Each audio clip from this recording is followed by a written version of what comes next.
Obrigado pelo convite. Então, eu vou falar hoje sobre a rinoplastia e, basicamente, quando é indicada a rinoplastia. A anatomia do nariz, o nariz ele é um órgão central da face e no nariz a gente pode detectar a ponta do nariz como sendo a estrutura mais proeminente do nariz.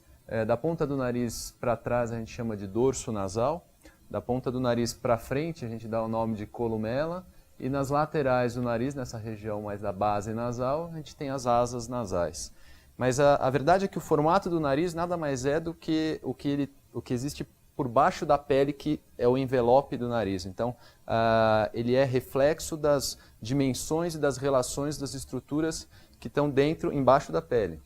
Então, nós temos um osso próprio nasal, nós temos duas cartilagens, que são as cartilagens triangulares ou laterais superiores, e nós temos um par de cartilagens também na ponta do nariz, que a gente dá o nome de cartilagem alar ou cartilagem lateral inferior. Na realidade, o nariz ele é sustentado internamente por uma estrutura que é o septo nasal, então da mesma forma que a gente observa num telhado de uma casa. Então o septo nasal é a estrutura que sustenta esse arcabouço nasal e ele também tem uma relação de proporcionar um nariz mais ou menos avantajado. Então, quando a gente fala num conceito de nariz, a gente não pode falar em belo ou feio, porque na verdade os conceitos de belo, de bonito ou feio são conceitos subjetivos. Então a gente tem que interpretar o nariz seguindo os conceitos de proporção e harmonização. Na verdade, o conceito daquilo que é atraente, do que é de atratividade, ele se baseia muito nos conceitos que foram desenvolvidos por Leonardo da Vinci, que estudou a face de inúmeras pessoas e estudou justamente o formato e a angulação das estruturas da face e ele percebeu que a simetria facial ela trazia uma harmonização, uma proporcionalidade que tornava a face e o nariz o mais natural possível. Então, para isso, ele desenvolveu isso, logicamente, para desenvolver as grandes obras-primas da sua vida, como a Mona Lisa. E é do Leonardo da Vinci que a gente ainda utiliza algumas regras na análise facial. Então eu vou falar para vocês 2, 3 regras que a gente utiliza na avaliação de uma face. Por exemplo, a regra dos terços e dos quintos faciais.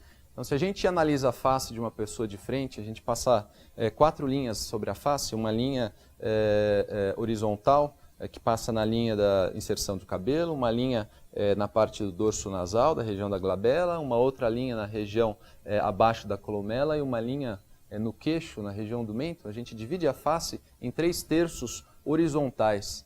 Quando esses terços horizontais são proporcionais, a análise de quem vê essa face, ela traz uma naturalidade muito maior de quando esses terços são desproporcionais. Então a desproporcionalidade causa uma estranheza na análise facial.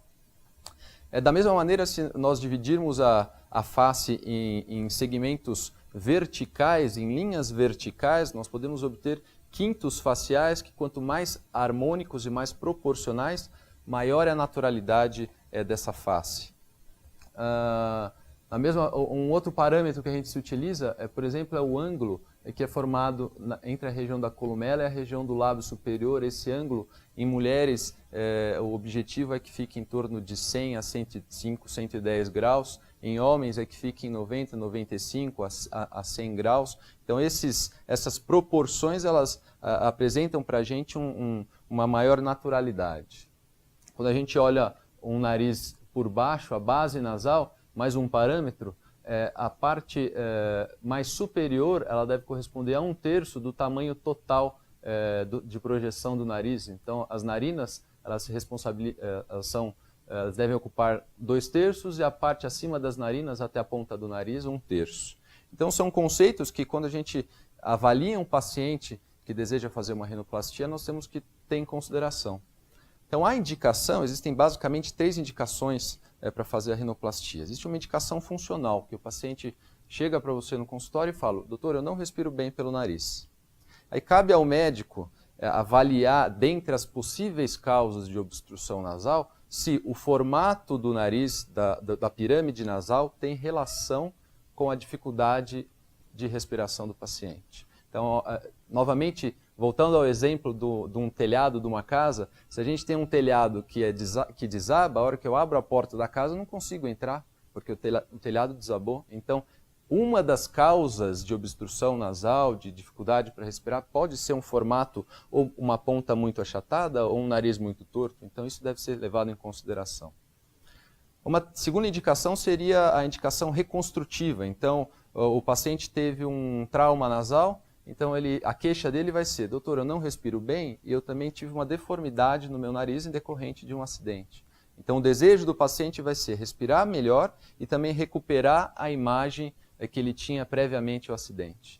Então, levando isso em consideração, também tem que ser feita uma análise médica e todos os conceitos de proporcionalidade e harmonização devem ser aplicados para a gente conseguir reverter uma situação traumática àquilo que era antes. E a terceira indicação é uma indicação cosmética. Então, a indicação cosmética ela parte de um desejo do paciente. É um desejo do paciente de modificar o formato do nariz, de modificar a angulação do nariz, na verdade de ter uma harmonização nasal, uma melhora da autoestima. Mas não é porque o paciente tem um desejo, simplesmente, que também ele não deve ser passado numa avaliação médica. Na realidade, a avaliação médica é fundamental e também a análise facial é fundamental para saber se a queixa do paciente é condizente com aquilo que a gente vê na anatomia da face, na proporção da face. Então eu brinco com o meu paciente que eu não preciso convencer ninguém a fazer uma cirurgia plástica, mas na verdade ele que tem que me convencer que a queixa dele tem relação realmente com a harmonização da face, com os pontos levantados podem ser corrigidos respeitando a harmonia da face. Eu acho que o melhor resultado possível é quando o paciente chega no consultório, ele imagina um resultado de cirurgia. E o médico conversando com o paciente, com a anamnese, ele também imagina um resultado de cirurgia. Quanto mais congruente for essas duas imagens, quanto mais congruentes forem essas duas imagens, melhor é o resultado da cirurgia. Então a cirurgia ela é feita toda por debaixo da pele. Então, se ele tem um sinal de nascença, uma pinta aqui, esse sinal de nascença ele vai continuar aqui. Então, a proporcionalidade da face ela é feita de acordo com o tamanho e as dimensões das estruturas embaixo da pele.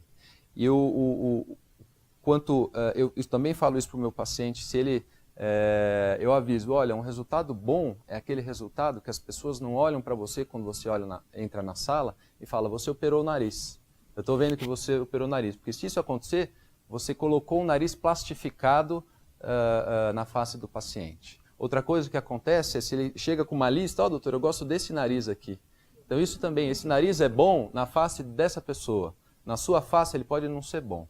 Então na realidade um bom resultado é aquele resultado que, por mais diferente que seja a fotografia pré-operatória da pós-operatória, por mais diferente que seja, a gente não consegue notar no paciente que ele fez uma cirurgia. Lógico, se a gente não vê ele com curativo, com roxo no olho, com alguma alteração visível.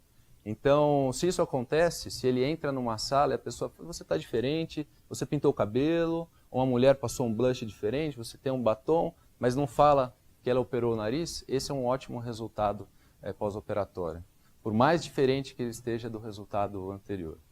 Então, eu gostaria de agradecer mais uma vez, obrigado e estou aberto às perguntas.